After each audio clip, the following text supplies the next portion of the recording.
All right, what we're going to look at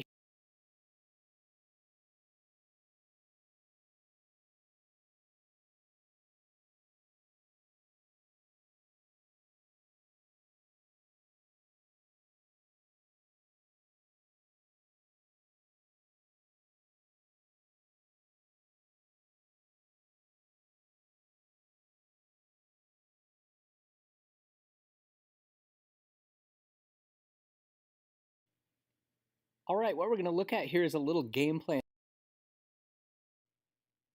All right, what we're going to look at here is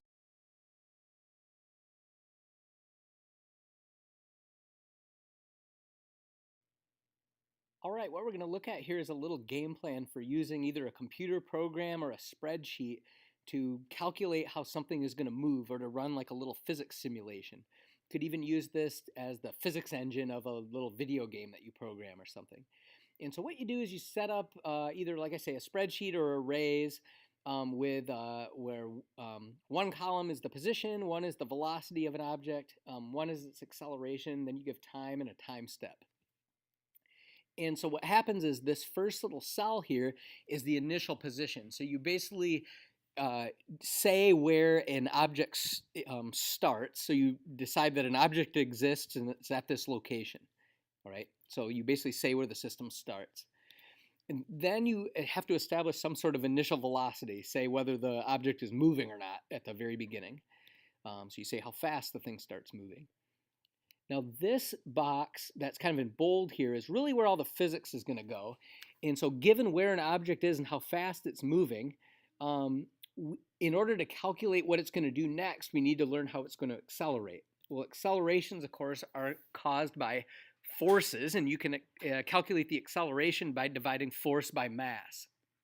Now, the beauty of this is that the force on an object typically depends on where it is and how fast it's moving, and might be time dependent. Okay, so all the physics really goes in here. If this is a gravitational force up here, near the surface of the Earth, you might put mg. If it's planetary gravity, you can put that in. If it's attached to a spring, then the force on it would be negative k times its initial position. And likewise, if there's wind drag acting on it, then the force depends on the velocity. But in any of those cases, or maybe all of those things are happening at the same time, you can calculate what the force is on it that instant, and that gives the acceleration at that instant. Okay, so all the physics goes here. Then what you do is define a time step, like let a little wiggle in time go by, right? So after, say, 2/100ths of a second go by, I'm just making up that amount of time, what we need to do is then update, okay, after that amount of time goes by, how fast is the thing moving and where is it? Well, so the scheme here is you pretend that this acceleration is actually constant over that next 2/100ths of a second. So you say that the new velocity equals the old one plus the old acceleration times a change in time. And so if you were writing that in a spreadsheet, that would be like equals b2, which is your initial velocity there, plus c2, which is your old acceleration, times the change in time, which is going to be 0.02 seconds. And so you kind of keep that fixed or call it with dollar signs. So you're always calling this box. All right. And so then you update the velocity. Right. So again, that just comes from the data that's above it. Right. To update the position, you can do the same thing. You just do some kinematics. You pretend that this thing is constant. So the new position is going to be the old one plus v initial t plus 1/2 at squared. And so you're just calling information from the row above, and that gives you the new position. So again, writing it in spreadsheet notation, there's your initial position, initial velocity times your wiggle in time plus 1/2 AAT squared. All right. Well, once you've updated the position and the velocity, that allows you to update the acceleration. So now we're actually able to update that. You're able to update what has happened with the force, and that gives you a brand new acceleration. The acceleration has changed. Okay. Well, so the acceleration just changed, and so we're going to use that as the acceleration for the next row. And so the idea here is once you got this far, you could just highlight this entire row of your spreadsheet here, row 3 here, and then copy it down into the future, and that's going to tell you how this thing's going to move. And so again, just to see how it plays out when you do copy that down, Based off of that updated acceleration, you'll get the new velocity by saying it's going to be this velocity, the velocity from this box, plus the new acceleration times time.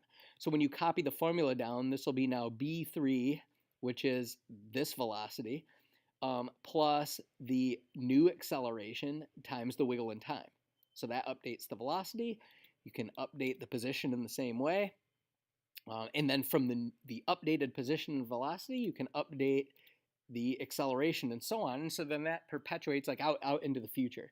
So that's a little schematic for a little game plan anyway for calculating how something's going to move, subject to forces that depend on, say, position, velocity, or even time. You would put that in there and just simply update the acceleration. The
position. But these equations only hold under one condition, one very important condition, that this external force is constant. If the external force is constant, these are the equations. Now, can you think about constant?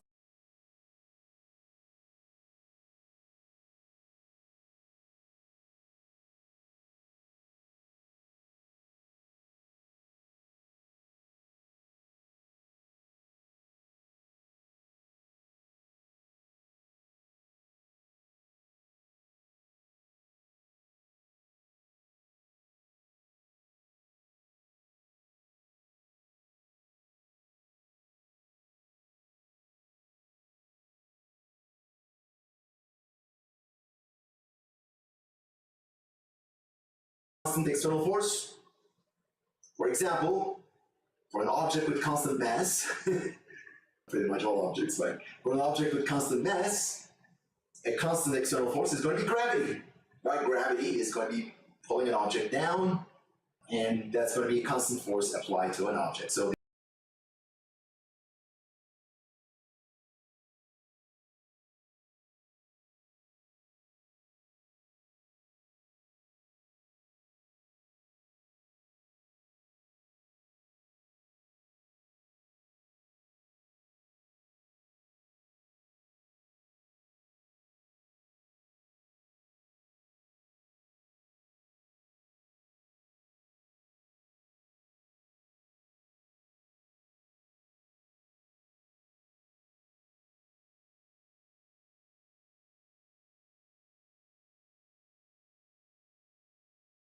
these equations actually hold for an object that's in free fall. Right? These are the exact equations for an object in free fall in Newtonian physics. All right, so if the external force is not constant, if the force is not constant, force applied to an object is not constant, if it's varying, then things are going to be a little more difficult. Now that this force is not constant, so let me write it like this, like force is varying in time, so I just put the force at a particular time satisfies this equation, and I can compute the acceleration at a given time if I know the forces at that time. But if the force is changing, then the acceleration is changing. Right? Acceleration is not constant anymore. If the acceleration is not constant, the exact equation for the change in force and change in position, so change in velocity and position, is going to be these integrals, right?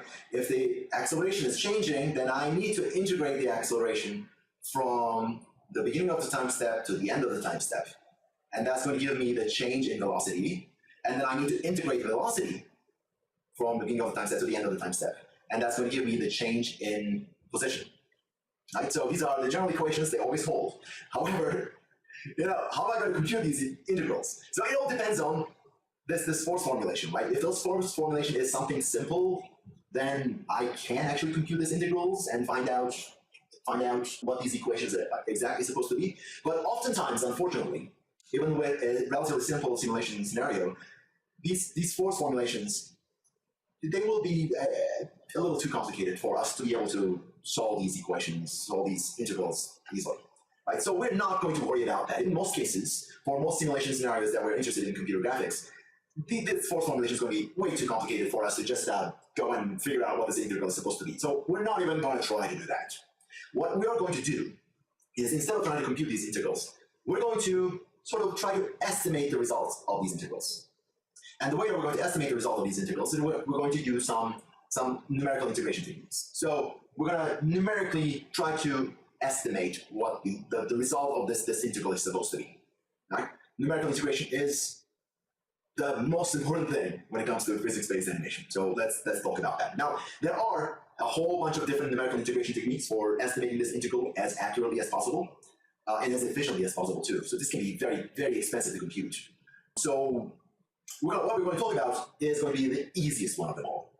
The Euler integration is known as the easiest integration technique. And it's very, very simple. You know what I'm going to do? You know that integral that was here, dot, dot, dot?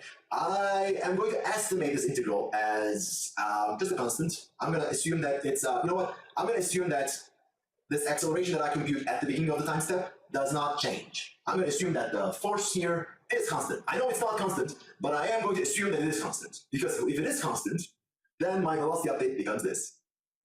Super simple. Now, technically, I estimated that integral. Yeah, that's a very simple estimation.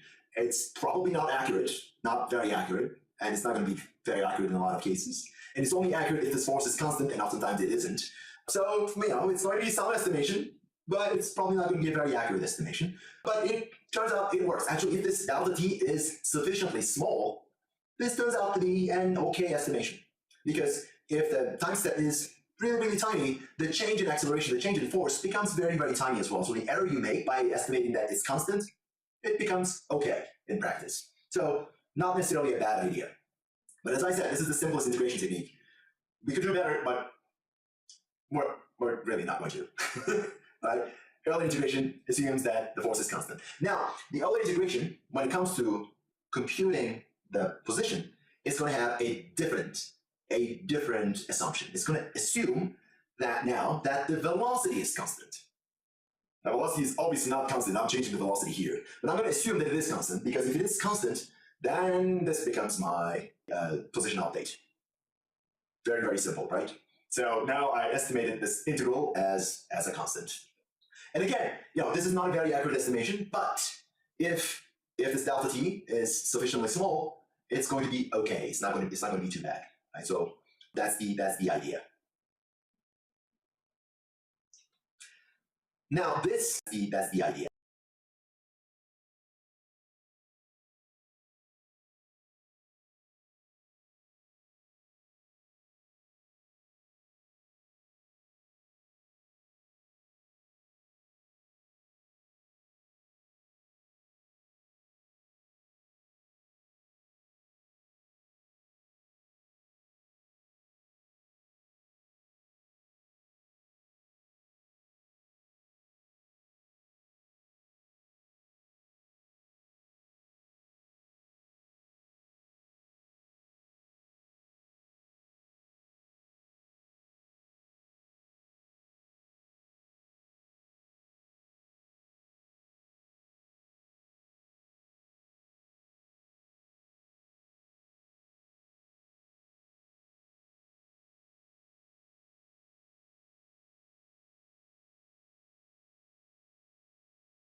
Now, this is what we call is explicit Erlang integration. Now, this is called explicit Erlang integration because here I can compute the acceleration explicitly using this force. Now, this force at time t is something I can actually compute just fine. Now, I'm not telling you how to compute it just yet. We're going to get into that. We're going to get into force formulations and how to compute different forces. But this is going to be something I can easily compute because I know the states and I know the positions and velocities at time t. That's the beginning of the time step. So I can explicitly compute this force. That means I can explicitly compute the acceleration, and using that acceleration, everything is explicit here. And that's why it's called explicit Erlang integration. There's also a different form of Erlang integration. Looks kind of similar, but actually very, very different. Now pay attention to this. Now I'm going to change these t's with, t's with t plus delta t's. Now, what's happening here is it's very, very similar. As you can see, it's still Erlang integration, but this is what's called implicit Erlang integration. Because I'm updating the position by using the velocity at the end of the time step, not in the beginning of the and using that acceleration, everything is explicit. Sufficiently small, explicit Erlang integration. Now, this is called explicit Erlang integration. Now, this force at time t, into that, we're going to get into force because I know the states and I know this force explicit, actually very, very different. Now, pay attention to this. Now, I'm going to change these t's with t's with t plus delta t's. Now, what's happening here is it's very, very similar. As you can see, it's still Erlang integration, but this is what's called implicit Erlang integration. Because I'm updating the position by using the velocity at the end of the time step, not in the beginning of the time step, but at the end of the time step. Right? That's what I'm doing here. And here I'm updating the velocity using the acceleration at the end of the time step. Now, I would like to do this. And you may think that, oh, this is as inaccurate as the other one, and it's true that it is probably as inaccurate as the other one. But in practice, this does something very, very different. This becomes numerically a lot more stable. So simulations using this sort of formulation, they again have numerical error, but that numerical error, what it does is it sort of slows down the simulation, slows down the animation. The system loses energy, which is okay. You know, I have some motion, it just dies down. Oftentimes, I want my animation to sort of taper off and die down anyway. So for a lot of graphic simulation, this turns out to be something that I actually want, even though it's still inaccurate. But the explicit Erlang integration, the one I showed you earlier here, this explicit Erlang integration, again, this is inaccurate, but this inaccuracy adds energy to the system in practice. And by adding energy to the system, your numerical integration sort of explodes. You'll see examples of that.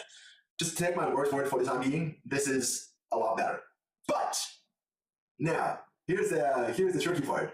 To be able to compute the accelerations at the end of the time step, I need to know the forces at the end of the time step. Now, I cannot compute the forces at the end of the time step using the state at the beginning of the time step. I need to use the state at the end of the time step. Now, there's a little bit of a chicken and egg problem here. To be able to compute this force, I need to know these, but to be able to compute these, I need to know the force. Now, that's the chicken and egg problem. So this becomes quite difficult to implement in comparison to explicit Erlang integration. Oftentimes, this forms a series of equations, and we solve that implicit system using some numerical methods so that we can sort of estimate the positions and estimate the states as we're estimating the forces together. So this forms a giant implicit system that we solve. Because of that, implementation of this becomes a lot more difficult. So it looks very similar, but implementation-wise, it's a lot more complicated. But there is something sort of in between the two. That's what we call semi-implicit Erlang integration. And this is a very, very popular thing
to do, it's quite a lot better. But velocity is obviously not counting against my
and you may think, but a lot more stable. This does something very, very different. This becomes numerically a lot more stable. So simulations using this sort of formulation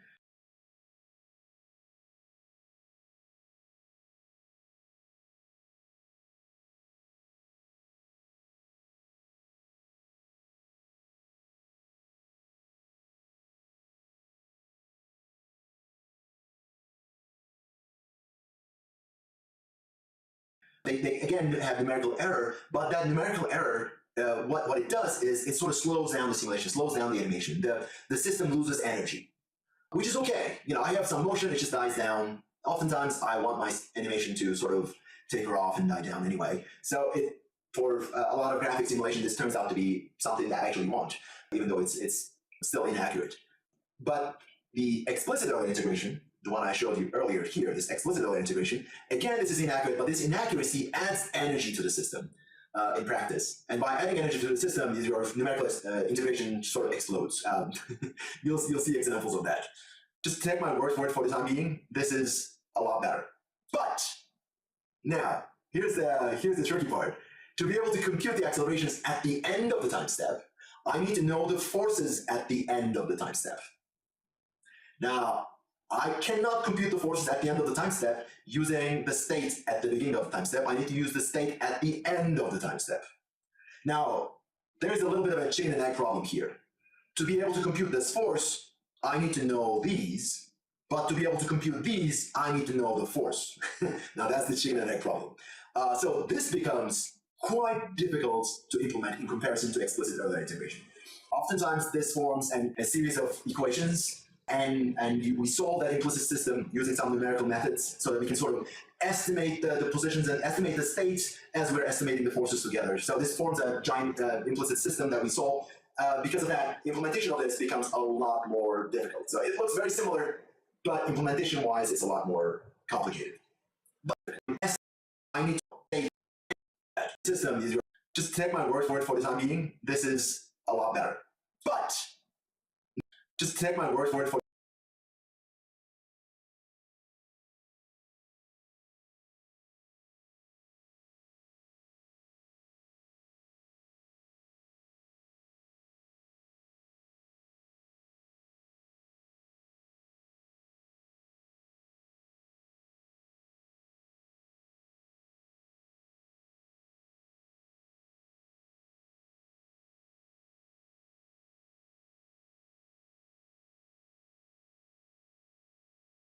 the time being. This is a lot better.